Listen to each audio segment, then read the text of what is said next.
Hey there, Jonathan and Haley. Hope you guys are having a good weekend and having fun. And so I got three things here that I want to talk about in your video lesson today. One being a right hand issue, and then a left hand technique. And then lastly, I'm going to go over one of the preps for Meadowman minuet, which are fast approaching. So cool. So the right hand, the one thing I want to talk about today is the Mamie pattern from the Bactans. One thing I see a lot of when I'm teaching this is what I call flyaway fingers. What I think is sometimes what causes it is actually excess hand tension. So, the cat's running down the hallway. So when I teach this, usually what I see is this, like right here. So what happens? And I think what causes that, or what I think causes that, is squeezing too hard, trying to push through the string, and that could be a symptom of having having your nails too long. And I know we talked about that before in the past, with your nails too long, and then you get caught on the string, and then as you try to push through, everything kind of tightens up, and then the fingers start kind of drifting away. So first off, make sure your nails nice and short. Don't worry, I'll teach you how to file your nails as we kind of move along through the books.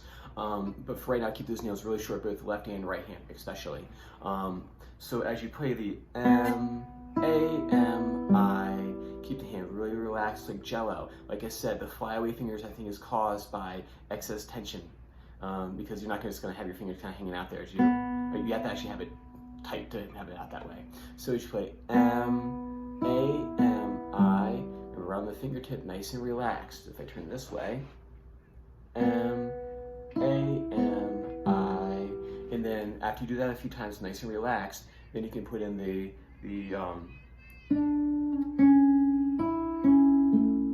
so M, A, M, I, and then you can get back one note further, so I, M, A, M, I. I know we talked about that another lesson a few lessons ago, about the hand turning slightly this way. Make sure you're still working on that, but focus on that Mamie exercise. Nice and loose hand, keeping the nails short. Don't push through too hard, right? Because then that causes this right here. All right, cool. So work on that. Next thing with the left hand is from the D major scale.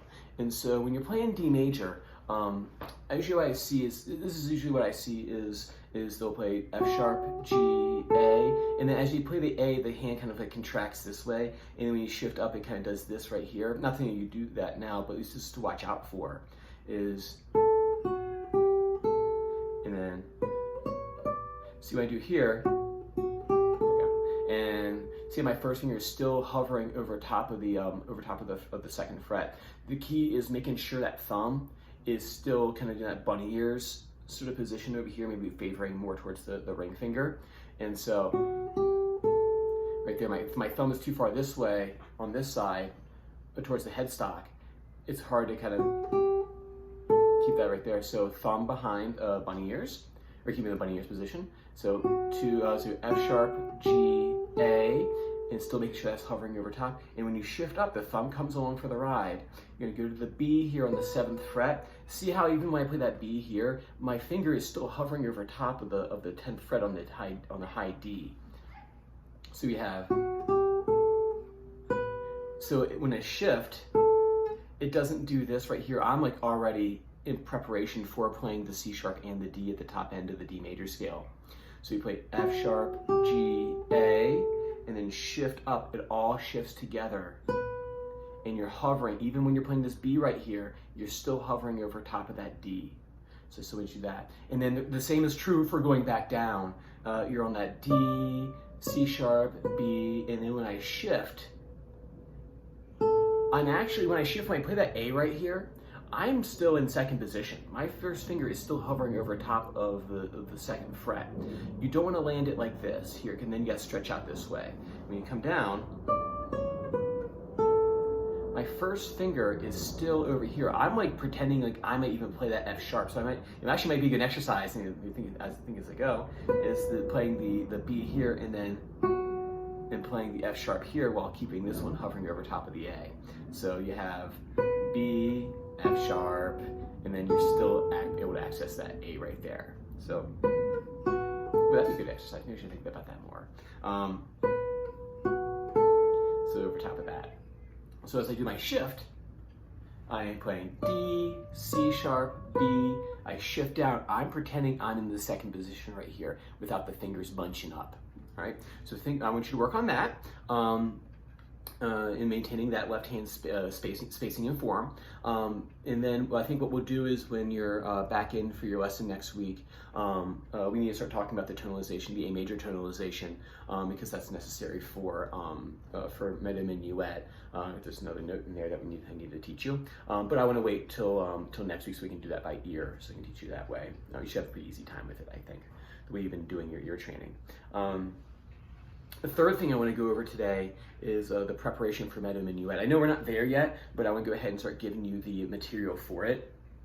With steady hands, I believe last time, if I remember right, you had actually gotten a lot of the melody down.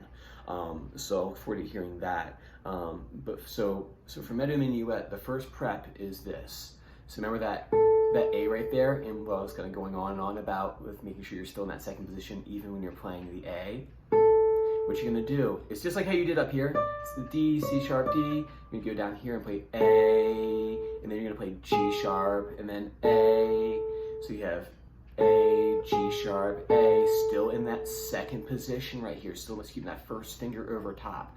A, G sharp, A, and then remember all that hard work we did? I made you put the mask over your eyes and had to find that C sharp, right? Right? That's C sharp there from the D major scale. So we have the C sharp, there it is. And we have A, C sharp, A, G sharp, A, and you're gonna shift up to the C sharp here.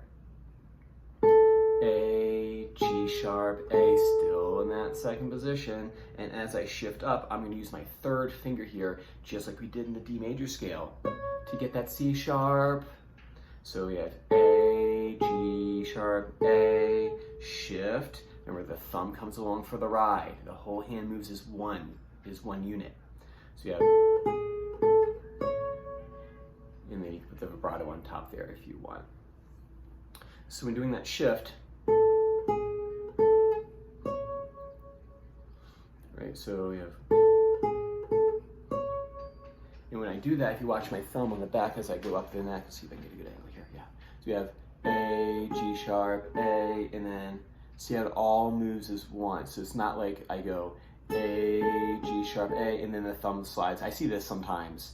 We'll go A, da, da, and then the whole hand kind of like, they go, oh, I'm going up the neck, I have to scoop in, and I see like a bent wrist. No, everything stays the same. So you have A, G sharp, A, and as I shift up, it all moves together, not bringing the hand up like this.